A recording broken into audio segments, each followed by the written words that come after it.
તેનું નામ કીર્તિ હતું, પણ જ્યારે પણ હું તેનું નામ લેતો ત્યારે હું હચમચી જતો. ખબર નહીં કેમ હું આટલો ડરી જતો. મારું નામ અસુમન કોહલી છે. મને 8મા ધોરણની કીર્તિ પર પ્રેમ હતો.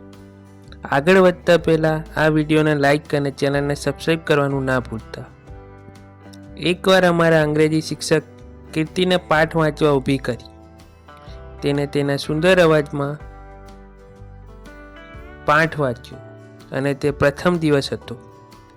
જ્યારે મને સમજાયું કે હું કીર્તિ તરફ આકર્ષ્યો છું. જ્યારે ઉનાળાનું વેકેશન હતું ત્યારે બધા બાળકો ખુશ હતા, પણ હું ઉદાસ હતો, કારણ કે હું કીર્તિને 45 દિવસ સુધી જોઈ શકીશ નહીં. શાળાના જીવનમાં જ્યારે આપણે કોઈની તરફ આકર્ષિત થઈએ છીએ ત્યારે તે મોટા થઈ જાય છે. એક વિચિત્ર લાગણી છે. હું આખો સમય અરીસા સામે ઊભો રહેતો અને ક્યારેક વાળ અને ક્યારેક કપડાં ઠીક કરતો. તે શાળામાં મારો પ્રથમ પ્રેમ હતો. શાળામાં દરરોજ તેના વિશે વિચારવું. મેં વિચાર્યું કે આજે હું તેની સાથે વાત કરીશ, પણ હું હિંમત એકઠી કરી શક્યો નહીં. એક દિવસ ખૂબ હિંમતથી મેં તેની પાસે અંગ્રેજીની નકલ માગવાનું વિચાર્યું, પરંતુ જ્યારે તેણે પૂછવાનું શરૂ કર્યું ત્યારે તે અટકી ગયો.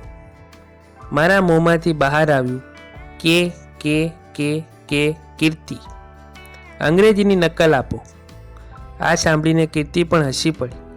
જ્યારે હું 11મા ધોરણમાં હતો ત્યારે હું મારા કોચિંગ ક્લાસને બંક કરતો અને કલાકો સુધી તેના ક્લાસની બહાર ઊભો રહેતો, જેથી હું તેને એકવાર જોઈ શકું.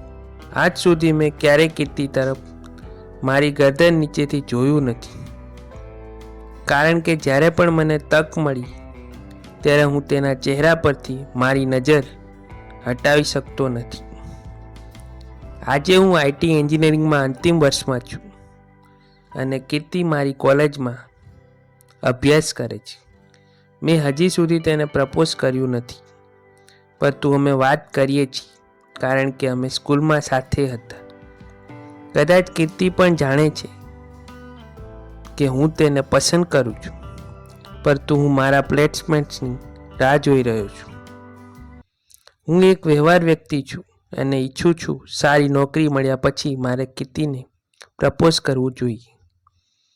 શાળાની આ મારી પ્રેમ કથા હતી. મને ખબર નથી કે કીર્તિ આ કહેશે કે ના, પણ જો તે હા કહે તો આ દુનિયામાં મારાથી વધુ નસીબદાર કોઈ છોકરો નહીં હોય.